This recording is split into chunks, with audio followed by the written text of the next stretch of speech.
Elle vous souhaite la bienvenue à son centre plein air L'Étincelle à Saint-Alphonse-Rodriguez. Bien oui, depuis maintenant 40 ans, la corporation qui a acquise la colonie de vacances il y a aussi longtemps l'a développée pour jusqu'à ce qu'elle est devenue aujourd'hui. Donc nous avons maintenant un centre plein air qui opère 365 jours par année, qui reçoit 16 000 nuitées, 6 500 personnes, et ce pour le bénéfice de toutes les clientèles. Donc, que ce soit en camp enfant, en camp famille ou en groupe organisé de familles, de personnes à intérêt particulier ou de personnes âgées, perte d'autonomie, personnes handicapées ou avec handicap intellectuel. C'est avec toujours le plus grand des plaisirs et les meilleurs services qu'on les reçoit chez nous. Donc, bonne visite au Centre plein air L'Étincelle.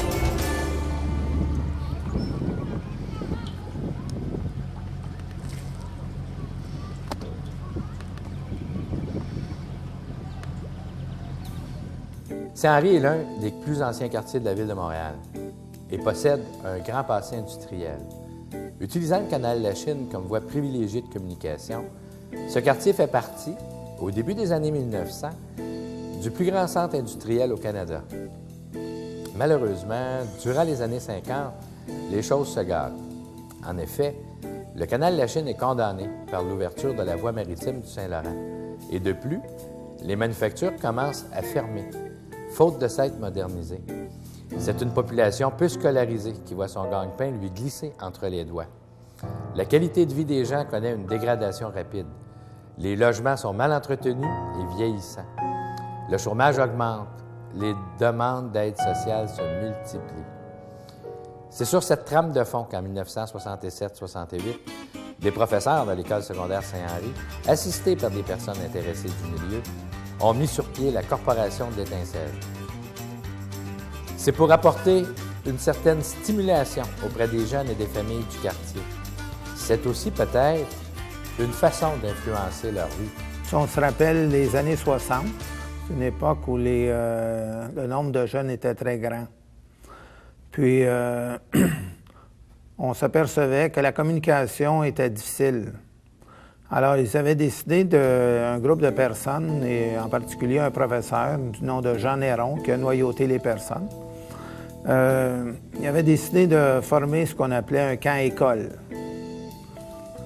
Les professeurs, au début, ils ont senti le besoin de s'adjoindre des gens du quartier, des gens du milieu.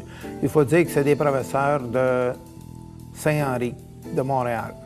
Et à cette époque-là, ça s'appelait l'École secondaire Saint-Henri, dirigée par les Frères des Écoles chrétiennes. On avait un objectif ici, on disait « Je pense que lorsque nous aurons aidé un jeune à créer, à sortir de sa tête et de ses mains, quelque chose qui témoigne de ce qu'il est, nous aurons fait un pas en avant. » Donc, c'était l'objectif premier, c'était vraiment de permettre aux jeunes de s'exprimer.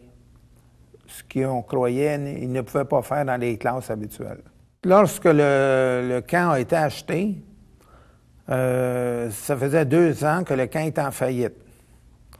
Alors, nécessairement, et en plus, c'était tous des chalets d'été. Et les personnes en place là-bas, il n'y avait pas eu de surveillance pendant les 2 dernières années. Donc, il y avait eu du vandalisme, il y avait eu des vols de matériel, il y avait en réalité beaucoup de travaux à faire là, pour rendre les chalets habitables et surtout les rendre habitables les 4 saisons. Et les fins de semaine, les gens, on appelait ça à cette époque-là des montées de fin de semaine. Les Frères des Écoles chrétiennes avaient un mini-boss et les étudiants de l'école et les professeurs et des gens du quartier venaient les fins de semaine faire des travaux pour rénover les chalets et les améliorer. J'ai utilisé le camp L'Étincelle dans mes plus jeunes années. Puis, j'ai continué aussi à utiliser le camp durant, pas toutes les années, mais périodiquement, durant les 40 dernières années, avec les étés, on allait là. Puis même, j'ai fait des montées aussi l'hiver. Il te laissait à toi-même, mais il t'encadrait aussi. Fait que, tu sais, il y a des choses que tu penses pas de pouvoir faire, puis tu arrives à l'Étincelle, puis tu fais des choses qui disent, voyons, tu m'es même surpris toi-même, parce que c'est des choses que tu ferais peut-être pas en ville. Puis là, tu arrives à l'Étincelle, tu sais, pour aller dans le bois, ces choses-là, j'ai appris à me débrouiller, tu sais, je me débrouillais beaucoup, mais ça a donné plus de confiance en moi. Mais dès 69, il y a la pensée que la problématique qui existait chez les jeunes existait peut-être aussi dans les familles. Alors, dès l'été 69, on a commencé à faire ce qu'on appelait des camps familiaux. C'est sûr qu'au début, les équipements étaient plus ou moins adéquats. Les bâtiments aussi. C'était vraiment pionnier.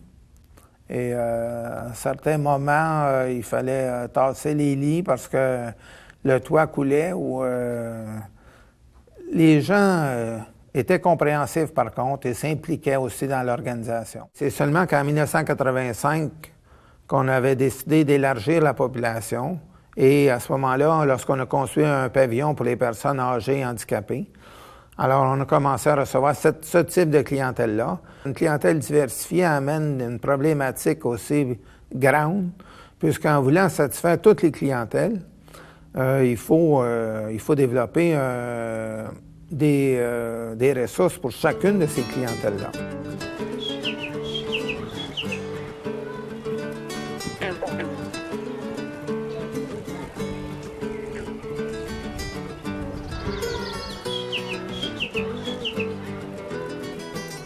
Une directrice dans un camp est là pas seulement pour observer et contrôler les autres, mais là pour bien les diriger et voir à ce que les services soient tous préparés et soient impeccables lors de l'arrivée de la clientèle.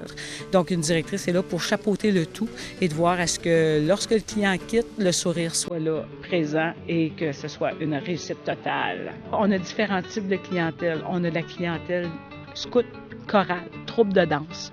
On va avoir des regroupements religieux.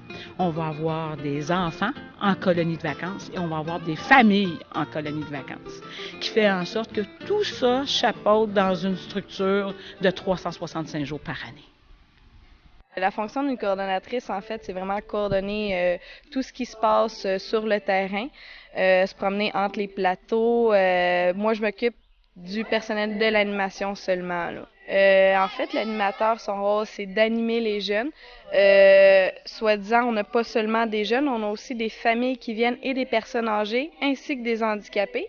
Donc, ils doivent pouvoir varier leur type d'animation et en même temps leur faire apprécier c'est quoi un camp de vacances familiaux ou une classe verte. Donc, ils ont plusieurs fonctions. Et en même temps, ils leur apprennent des fois des valeurs, les valeurs des camps, là. 1, 2, 3. Nous sommes l'équipe DB, nous sommes l'équipe DB, et notre chef, c'est Charlie. Mon nom, c'est Jean-François, je suis travailleur de rue à Saint-Henri. J'ai accompagné des jeunes qui proviennent de l'école Accès Ouest, une école qui est située à Saint-Henri. C'est une école alternative pour des jeunes qui ont décroché et qui raccrochent. Donc, en étant travailleur de rue à Saint-Henri, souvent, cette école-là me demande d'accompagner les jeunes ainsi que les enseignants dans des sorties qu'ils font à l'extérieur. Je m'appelle Louise Boyer, je suis infirmière.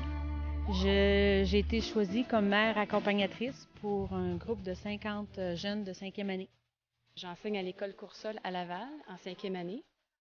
Puis, donc, nous sommes ici au camp pour un court séjour de 2 jours.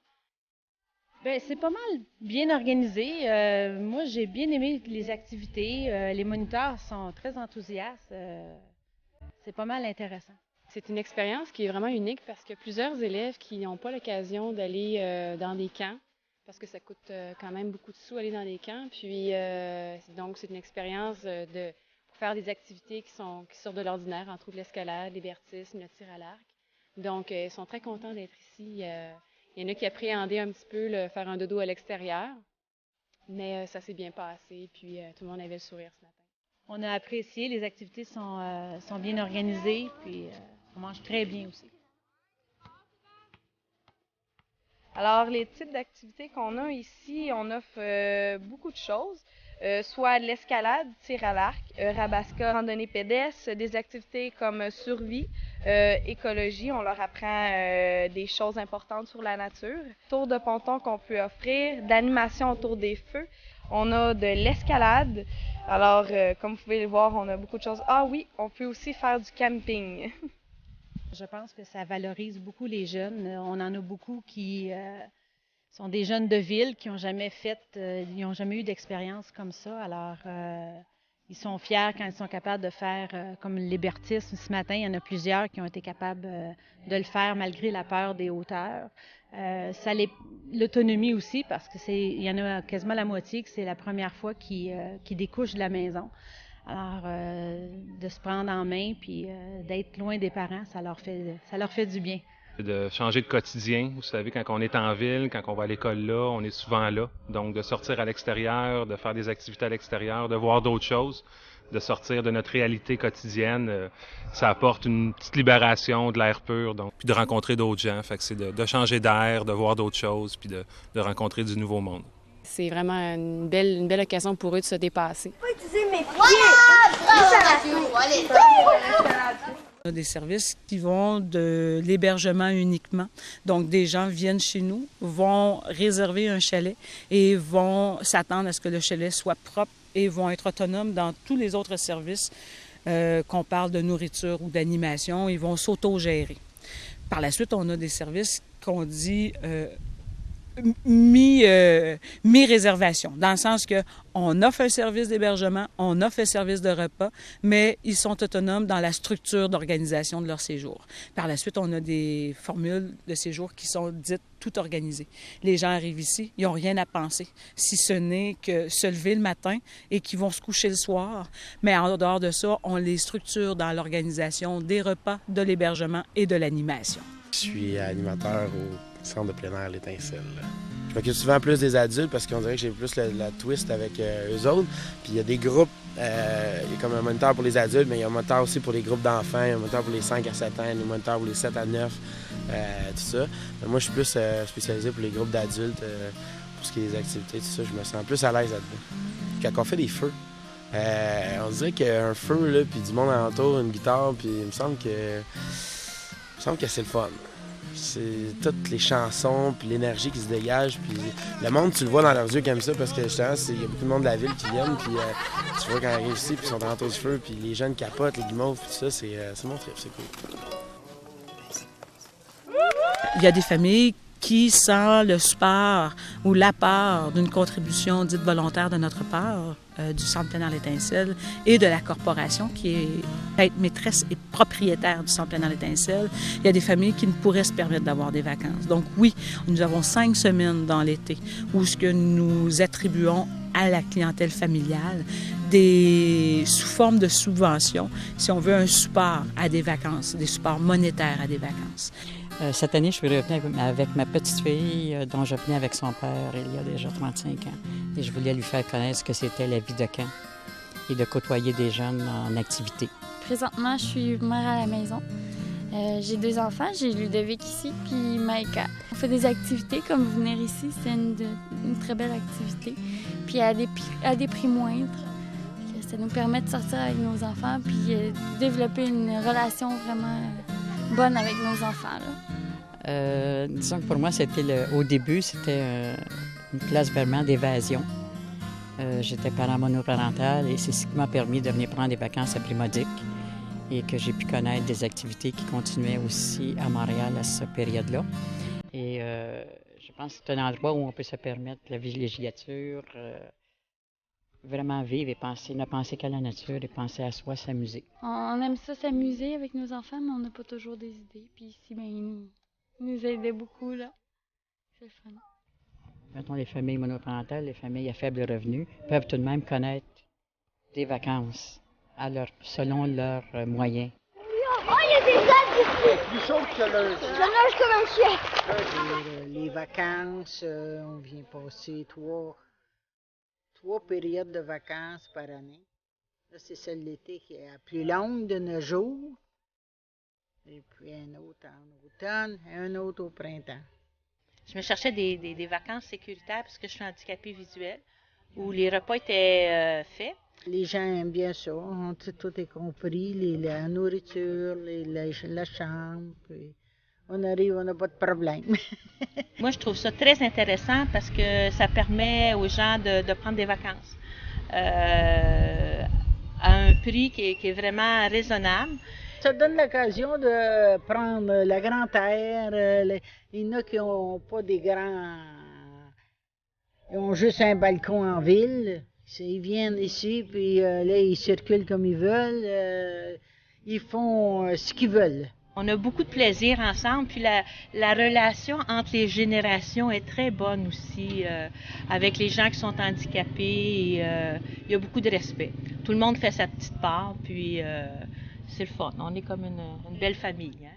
En été, c'est dehors, puis on a des promenades dans le bois, et on a le jeu de palette, on a le terrain pour la pétanque.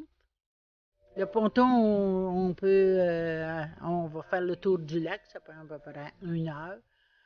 Il y a une quinzaine de personnes qui embarquent là. On se fait des farces, des chansons. C'est un camp qui est très bien géré. L'administration, c'est très bon dans le sens que le soir, les gens respectent le couvre-feu. Les enfants doivent être très bien encadrés parce qu'ils ne courent pas n'importe où. Là. Ils sont vraiment avec leur groupe. C'est des gens très humains et ils sont conscients de la souffrance des autres. Bon, allez. Santé. La structure de camp, comme telle, on est en constante évolution et il y a de gros changements au niveau du camp, si ce n'est de plusieurs améliorations au niveau d'infrastructures, d'installations et autres, qui fait en sorte que on est très attentif et à l'écoute des besoins des clients. Et s'il y a quelque chose que l'Étincelle par laquelle peut se démarquer, c'est le service à la clientèle. Et cette clientèle-là est de plus en plus grandissante. Donc, mon nom est Pierre Cartier, je suis directeur général de la Corporation L'Étincelle Saint-Henri. La Corporation de l'Étincelle, c'est le propriétaire du centre plein air L'Étincelle. Comme directeur général de la Corporation, j'ai un mandat de veiller à ce que les décisions du conseil d'administration soient suivies et se réalisent dans le concret. Mais j'ai aussi des obligations par rapport à l'ensemble des activités de l'organisation, dont le plus gros morceau est évidemment la gestion du centre plein air L'Étincelle. J'ai à rechercher des fonds, générer des argents autres que ceux auto-générés par le centre plein air. Donc, on parle quand même de 120 à 150 000 $ par année.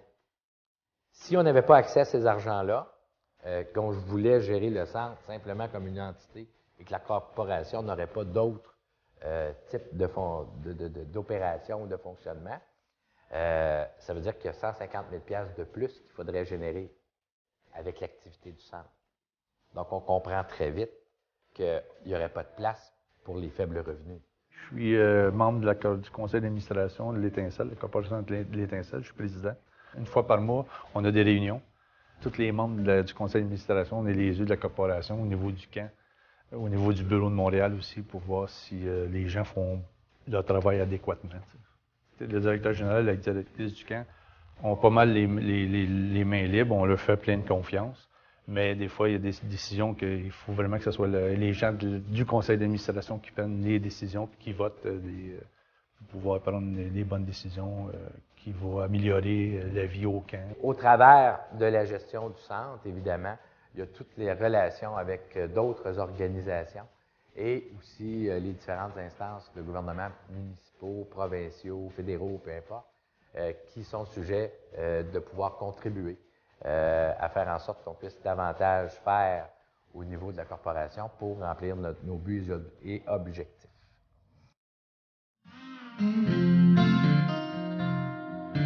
Alors, on se retrouve au Centre plein air L'Étincelle en hiver. On parle de scoutisme, on parle de regroupement de famille, des mononcles, ma tante, cousins, cousines qui viennent se rassembler ou se donnent l'occasion pour pouvoir se rassembler. Sensiblement, même clientèle l'hiver que l'été, oui. La seule différence qu'il y a l'été, on parlait de groupes spécialisés, colonies de vacances enfants, colonies de vacances camp familial. C'est pas un programme qui existe nécessairement à l'hiver. C'est plus des clientèles dites autonomes, des clientèles qui vont, oui, prendre les forfaits hébergement seulement et se débrouiller avec la nourriture. Ils vont prendre également des forfaits avec nourriture et repas, mais de façon dite autonome pour pouvoir s'amuser dans la journée. Nous, c'est notre 6e année ici à l'Étincelle. On est une famille qui vient, une famille, mettons, élargie, qui vient avec les grands-parents, les oncles, les tantes et tous les enfants, cousins. On est une vingtaine dans le chalet. On choisit l'hiver, c'est plus facile pour toute la famille. On a comme instauré cette fin de semaine-là. C'est ce qu'on préfère. On a également des groupes d'enfants. Cette semaine, on avait sur le camp des enfants, 100 enfants en classe nature, des classes neige. Bien, chaque année, on choisit un camp, puis on vient faire des activités de plein air avec les enfants. Et cette année, nous sommes venus au camp L'Étincelle. C'est la première fois? Oui, c'est la première fois. Je suis un animateur des scouts pour cette fin de semaine ici. Puis j'ai la chance d'accompagner mon garçon et d'autres enfants. Mon garçon est autiste, ce qui fait que le médecin m'a toujours dit si un jour il pourrait être accompagné d'autres enfants, c'est bien pour lui. Ça pourra l'accompagner dans ses démarches d'apprentissage. Puis comme père de famille, d'être avec son garçon et d'autres enfants, c'est le fun. Ça nous permet de découvrir autre chose, puis c'est très, très bien. Qu'est-ce qui se passe en hiver au Centre plein air L'Étincelle? Bien, on y va avec des activités comme le ski de fond, la raquette, la glissade qu'on fait sur tube, chambre à air. Et on a également une patinoire. Les gens doivent apporter leurs patins, mais on a des équipements pour pouvoir jouer au hockey. On est une famille sportive, je crois, puis on aime beaucoup le hockey, le ski de fond, la raquette un peu, les promenades au flambeau, les glissades. On en profite. Nous avons aimé l'activité le soir, c'était agréable. Alors, il y avait un feu, on a fait...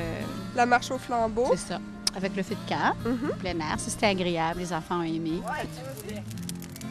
Ah, mais les Étincelles, c'est vraiment un endroit extraordinaire pour les enfants, surtout le scoutisme. On aime la nature. Là, cette fin de semaine, c'est le thème de la magie de l'hiver. Donc, on va partir dans un petit moment à la trace des animaux. On va apprendre aux enfants à faire un feu de bois, de survie. Moi, je m'occupe de la survie parce que j'ai un cours en conservation de la faune.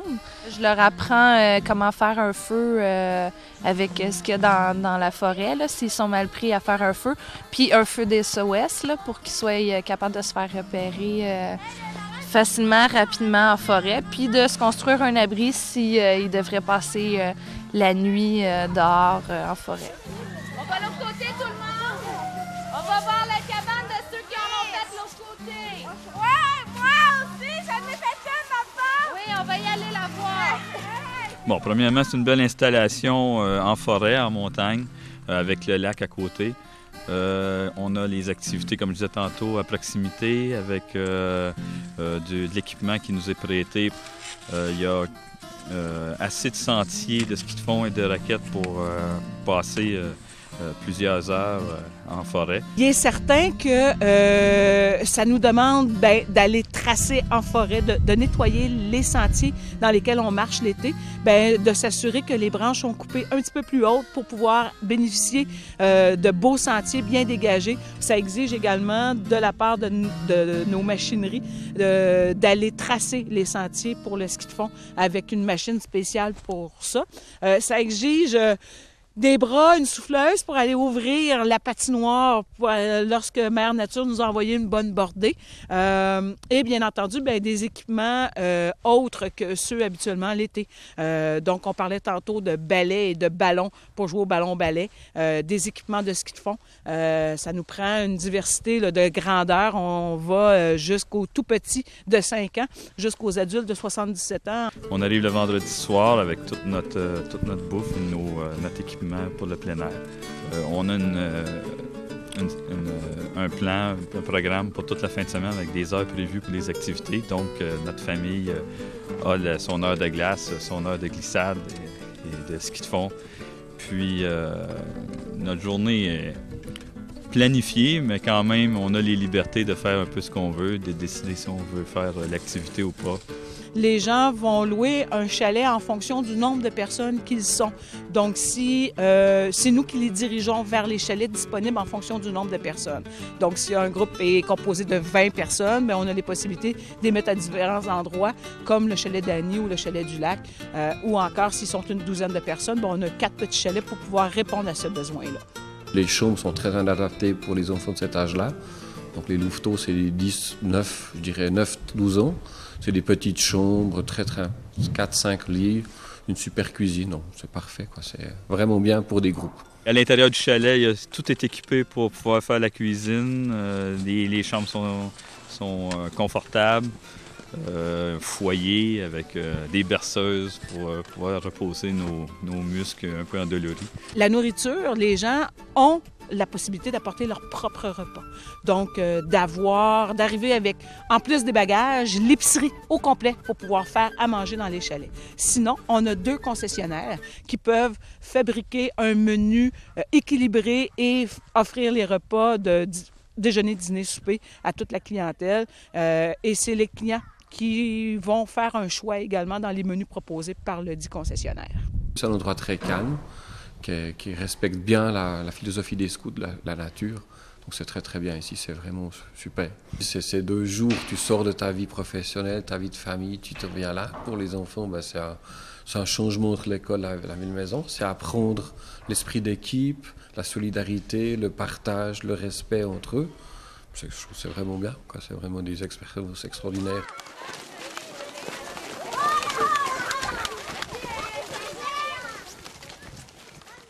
Quand on regarde les 40 dernières années de l'opération du centre, mais aussi de l'activité de la corporation, on se rend compte que le travail a été non seulement bien fait, mais que les objectifs ont été atteints. En commençant en desservant une clientèle de jeunes au départ, s'élargissant au niveau des familles avec le temps.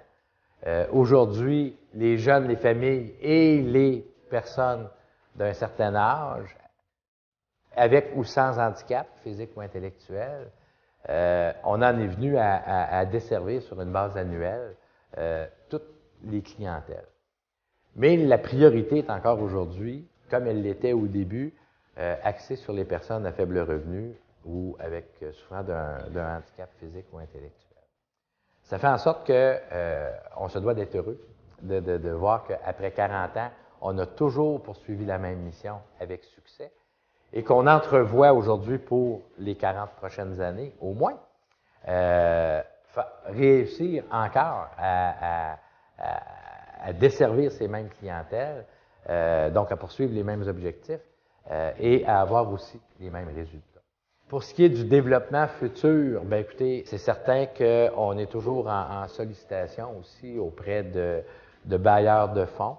C'est certain que si on pouvait se donner une salle multifonctionnelle qui pourrait nous permettre de recevoir sous un même toit, dans un même temps, entre 150 et 200 personnes, ce serait vraiment extraordinaire.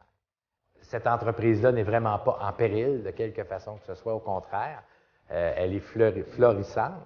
Ce qu'on peut lui souhaiter, c'est d'avoir des gens, des administrateurs, des personnes qui vont continuer à s'intéresser à l'aspect communautaire, à l'aspect vie démocratique de cette organisation-là, parce que c'est une corporation sans but lucratif. C'est un organisme de bienfaisance qui a une vie, quand elle a une vie qui est alimentée par un membership. Donc, évidemment, c'est là-dessus. Je pense qu'on doit souhaiter davantage. C'est pas sur les facilités du centre, parce que tout est là.